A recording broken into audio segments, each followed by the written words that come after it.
विष्णु के नवा अवतार भगवान बुद्ध का है। हाँ। उनको भगवान परशुराम ने बौद्ध गया में शिक्षा भी दिया कि जाइए न। मैं कहता हूँ, गारंटी के साथ कहता हूँ कि भगवान परशुराम ने ही उनको शिक्षा बौद्ध गया में दी थी। ठीक है। ये जो बागेश्वर वाले बाबा का नाम सुने होंगे आप? ये तो ढोंगी है, ये तो अच्छा। मोदी के चापलूस है। ब्राह्मण लोग हैं, उसमें भी तलवे चटने वाले हैं। हैं भाई, हाँ। हैं कुछ लोग उनको जी मोदी जी सब ब्राह्मण विरोधी हैं। बोल रहे हैं कि ब्राह्मणों पर अत्याचार हो रहा है, दिखता तो नहीं है। कौन सा अत्याचार हो रहा है? पहली हमारे भगवान परशुराम विष्णु के छठे अवतार हैं जी।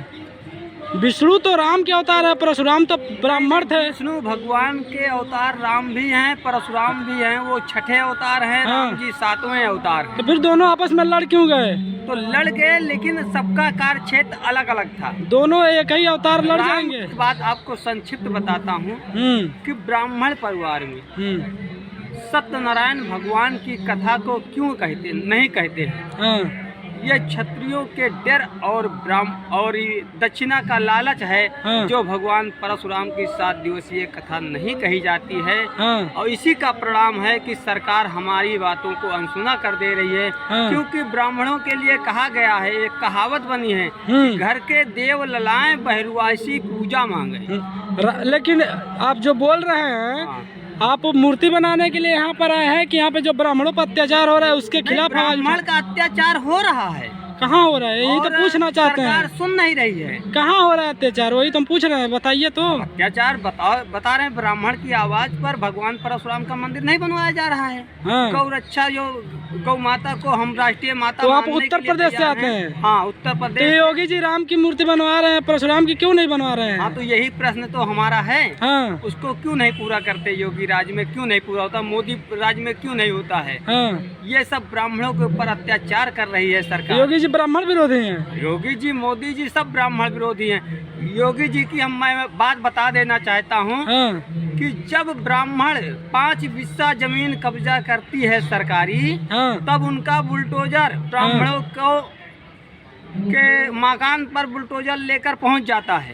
लेकिन जहां तक हम बता रहे हैं कि अगर क्षत्रिय 50 बीघा 100 बीघा जमीन कब्जा किया है, इमारत बनाया है, तो वहां योगी आदित्यनाथ का बुलडोजर पंचर क्यों हो जाता है? मैं यही प्रश्न पूछता हूं योगी सरकार से। फिर भी तो सारे ब्राह्मण देश के जो है कि बीजेपी के साथ हैं। नहीं, इस बार 2024 में 60% ब्राह्मण विपक्ष में जाएगा। और विपक्ष में ये तय नहीं हुआ है कि कहाँ जाएगा। जो हमारी बातों को मानेगा वही। तो सिर्फ 60% क्यों, 100% क्यों नहीं?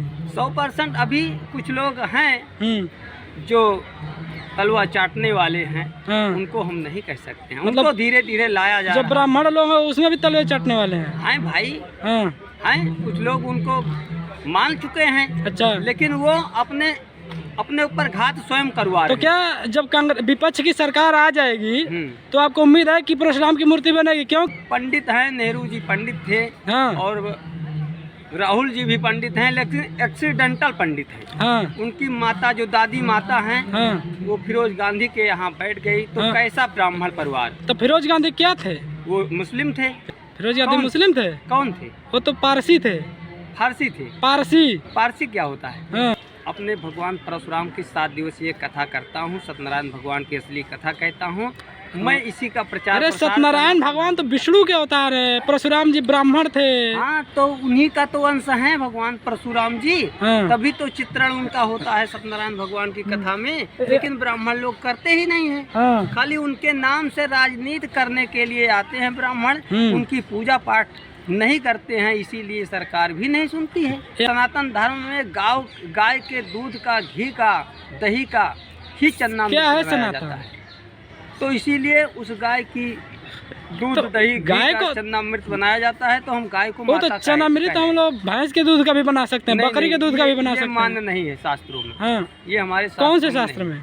ये सनातन धर्म में जो भी वर्णित है, कौन से उसमें ये नहीं लिखा गया कि भैंस के दूध का चन्ना मृत बनाया जाए। कौन से पुराण में लिखा है? अरे लिखा है, आप चाहे वे श्रीमद् भागवत उठा लीजिए, रामचरितमानस, चाहे यहाँ से लीजिए। रामचरितमानस में लिखा है। वहाँ पर जो हिंदू धर्म में, जो सनातन धर्म में किताबें हैं, पुराण हैं, उसमें गाय के गाय माता के दूध का ही सर घी ये का। बताइए सनातन क्या है? सनातन ये मनुस्मृति में कथा आती है। हैं? सनातन शब्द पहले कहाँ आया? मनुस्मृति में सनातन तो लिखा नहीं है। अब ये हम पूरा नहीं बता पाएंगे हम तो। ठीक है, ये जो बागेश्वर वाले बाबा का नाम सुने होंगे आप। हाँ, ये तो ढोंगी है, ये तो अच्छा। मोदी के चापलूस है। अच्छा अच्छा, मोदी जो कहते हैं वही बागेश्वर धाम कहते हैं। ये भगवान वहाँ से फंड भी उपलब्ध उनको होता है।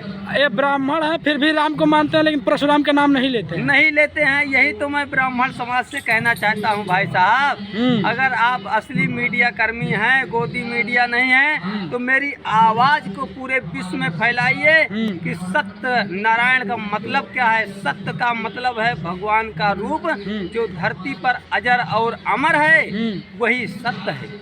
विष्णु का छठा अवतार जो धरती पर अजर अमर है, उसकी विस्तृत जानकारी कथा सुना दीजिए। दो घंटे सत्यनारायण भगवान की कथा हो गई, लेकिन ये ब्राह्मण कहने में कतराता है क्योंकि ये क्षत्रियों से डरता है। उसे दक्षिणा ज्यादा चाहिए और वो क्षत्रिय परिवार से ही दक्षिणा ज्यादा मिलता है। इसीलिए भगवान राम की कथा और सत्यनारायण भगवान की कथा पंडित लोग नहीं कहते हैं। क्यों नहीं कहते? भगवान विष्णु के अब तक कितने अवतार हुए हैं? 10 अवतार हुए हैं। हाँ। 9 अवतार हुए हैं, 10वां होना है कल की भगवान। 9वां अवतार किसका था? 9वां अवतार भगवान बुद्ध का था। भगवान बुद्ध के नवे अवतार में भगवान विष्णु के 9वां अवतार भगवान बुद्ध का है। हाँ। उनको भगवान परशुराम ने बौद्ध गया में शिक्षा भी दिया कि जाइए, ना कोई छोटा है ना कोई बड़ा है, सब समान है। आप इसका प्रचार करिए, पूरे विश्व में समानता का प्रचार करिए। ये बात आप कहाँ पढ़े हैं कि भगवान बुद्ध को परशुराम ने शिक्षा दिया था? ये आप चाहे गूगल पे चाहे यहाँ से सर्च कर लीजिए, ये मिल जाएगा। मैं कहता हूँ, गारंटी के साथ कहता हूँ कि भगवान परशुराम ने ही उनको शिक्षा बौद्ध गया में दी थी। और मैं ये गारंटी के साथ में कह रहा हूँ कि परशुराम भगवान अभी अजर और अमर हैं। उन्होंने राम को धनुष दिया, सुदर्शन चक्र श्री कृष्ण को दिया, और महात्मा बुद्ध को बौद्ध गया में ज्ञान दिया कि जाइए, ना कोई छोटा है ना कोई बड़ा है, सब समान है, सबका खून एक है। यही प्रचार आपका करिए, आपको और कोई चीज करने की आवश्यकता नहीं है। बागेश्वर वाले बाबा सिर्फ आपको लगता है कि राजनीति करते हैं? पंडितों को छोड़ करके सिर्फ छत्रियों का साथ देते हैं? राजनीति करते हैं वो भाजपा की। हाँ। ये समझ लीजिए बी संगठन है उनका। अच्छा, भाजपा की बी टीम होगा। भाजपा की बी तो पंडित हैं फिर भी परशुराम को छोड़ के राम को पूजते हैं। हाँ, यही तो मैं ब्राह्मणों से पूछना चाहता हूँ, चाहे वो धीरेन्द्र शास्त्री हो, चाहे भी कोई से कोई बड़ा, फिर वो क्या नाम के पीठाधीश्वर महाराज हो या शंकराचार्य हो, उसके मुंह से मैं जानना चाहता हूँ कि भगवान परशुराम की कथा पूरे विश्व में क्यों नहीं होती है? क्या हम क्षत्रियों से डरते हैं? हम संविधान के दायरे में हैं। हम संविधान के दायरे में, पहले रजवाड़ा का समय होता था, जो क्षत्रिय तलवार रख देते थे मेरे ऊपर की कथा मत करिए भगवान परशुराम की, लेकिन अब संविधान के दायरे में हैं। अगर हम हरिजनों के यहाँ जाते हैं, वो चारपाई छोड़ने के लिए तैयार नहीं हैं, क्योंकि वो संविधान को डरवाते हैं कि संविधान कहता है कि आप सब बराबर समानता के लिए मैं नहीं छोड़ूंगा, नहीं अपनी खाट नहीं छोड़ूंगा।